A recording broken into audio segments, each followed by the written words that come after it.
Aku harus tetap tersenyum.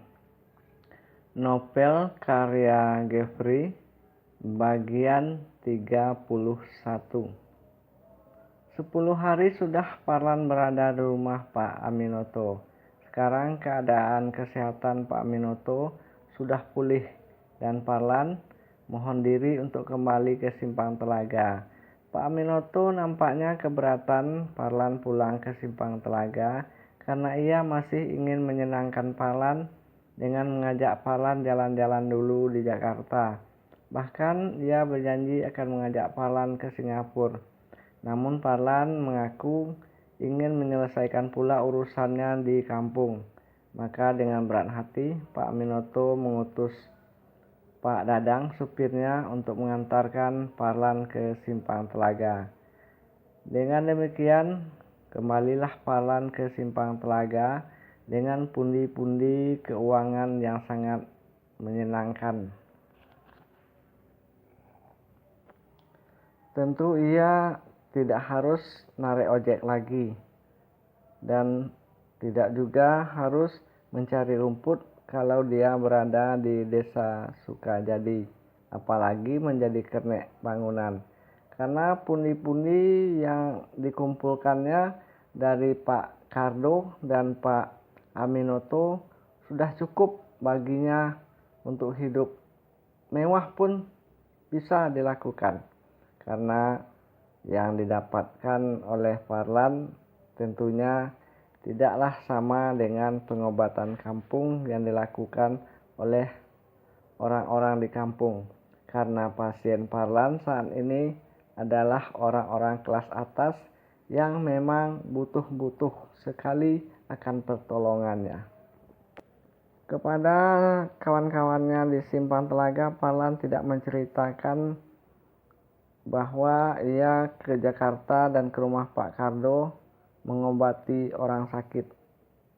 Ia hanya mengatakan urusan jalan-jalan, cari pengalaman, dan mereka pun tidak bertanya lebih lanjut lagi.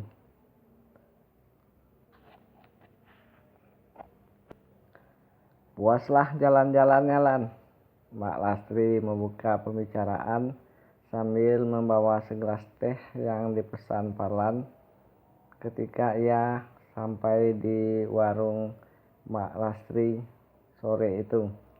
Alhamdulillah Mbak, tambah-tambah pandangan mata. Udah bosan nengok kebun. Sekarang alhamdulillah dapat nengok gedung-gedung tinggi Mbak. Banyak dapat anulan. Ada sedikit Mbak, tapi tak enak lah. Kok tak enak Lan? Pemberian orang itu tak enak Mbak. Yang enak itu hasil keringat sendiri. Lan, kapan kau datang? Tiba-tiba Mas Budi yang juga merupakan sahabat baru Parlan ini muncul di warung nasi dan kedai kopi Mak Lastri. Siang tadi Mas, ini baru siap mandi. Ingat kangen sama Mbak Lastri. Kangen juga kau rupanya sama aku Lan. Lah iyalah Mbak, namanya juga Mbak Lastri sahabat baruku. Banyak cerita kau Lan. Kecil-kecil banyak cerita. Mbak Lastri tampak tersenyum. Ada kemarin Lan, 2 orang bapak-bapak katanya dari kampungmu. Ia mencarimu ke sini. Katanya ada seorang tukang es yang lewat pernah melihat kau duduk di sini, makanya bapak itu menyusulmu ke sini. Katanya orang-orang kampungmu sudah tahu persoalan yang sebenarnya. Uang yang kau ambil itu sebenarnya tidak ada. Uang itu sudah dibawa oleh pengurus masjid untuk disetorkan ke bank ketika ia mau pulang kampung. Pak siapa namanya? Pak Haji Harun. Ya, Pak Haji Harun. Mbak Lastri memperjelas ceritanya. Oh, Pak Haji. Oh, Pak Haji ketua masjid itu Mbak, di kampung kami Masjid Al-Huda. Ya, Pak Haji itulah katanya Yang pagi itu waktu kamu zikir di masjid, dia masuk, tapi dia mengira kamu melihat dia, Lan. Aku nggak lihat, mungkin aku ketiduran, Mbak.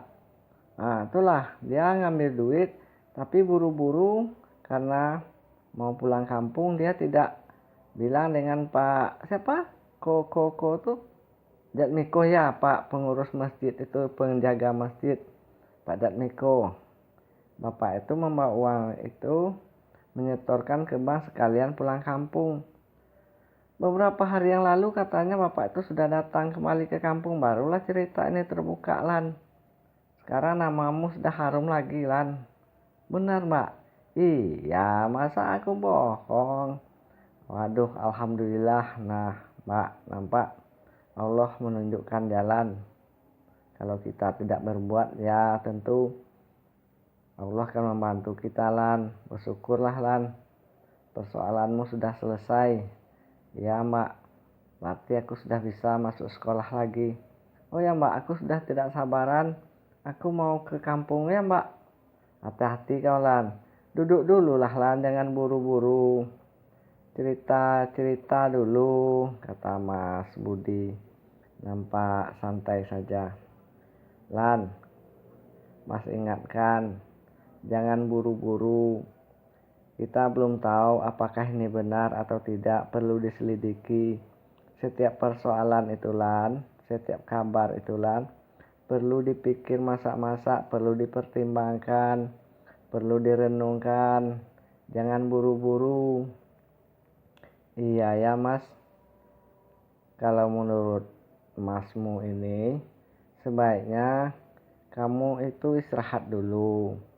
Sudah berapa hari kamu perjalanan dari Jakarta ke sini? Istirahat dulu, jaga stamina dulu, pikirkan kesehatanmu. Besok pagi, setelah dapat istirahat nanti malam, baru kamu kembali ke kampungmu. Kalau kamu perlu bantuan Mas mau kok mengantarkan. Terima kasih, Mas. Biarlah kita lihat saja keadaan nanti. Tapi menurut Mas, apakah berita itu benar, Mas? Itu Mas sendiri tidak bisa menjawab, Lan, karena Mas tidak tahu apa-apa. Kamu sendirilah yang memikirkan, karena orang yang paling tahu adalah dirimu sendiri. Ya, Mas, terima kasih atas sarannya, Mas. Aku terima saran Mas. Lagi pula aku masih capek, Mas. Istirahat dulu lah, Lan. Mbak Lastri ikut nimbrung dalam pembicaraan mereka. Ya, Mbak, nanti malam kan bisa istirahat 1 malam full. Besok pagi-pagi baru aku pulang ke kampung. Sebaiknya, Lan, kau langsung ke sekolah. Kau temui langsung kepala sekolahmu. Karena yang paling perlu kau tuju di kampung itu adalah sekolahmu. Iya, Mas. Oh ya, Mas, pakaiannya, Mas, tak usahlah dulu memakai pakaian sekolah, Lan. Cukup pakai saja pakaian yang sopan, yang layak. Nah, setelah kamu menemui kepala sekolah, tentu kau akan tahu duduk persoalannya. Dari situ nanti bisalah Parlan mengambil keputusan sendiri apa yang harus dilakukan. Terima kasih banyak, Mas. Demikianlah perbincangan antara Mbak Lasri, Mas Budi, dan Parlan terjadi di siang menjelang sore itu. Nampaknya Mbak Lasri dan Mas Budi ini begitu perhatian kepada Parlan. Parlan pun merasa apa yang dikatakan oleh Mas Budi itu benar adanya, maka ia mengikuti apa yang dianjurkan oleh Mas Budi. Ia tampak tenang duduk di warung Mbak Lasri hingga waktu maghrib. Kemudian di malam harinya ia pun dapat beristirahat dengan tenang. Nampak pagi setelah menunaikan sholat subuh, barulah Parlan dengan motor bebeknya menuju desa Sukajadi. Bersambung.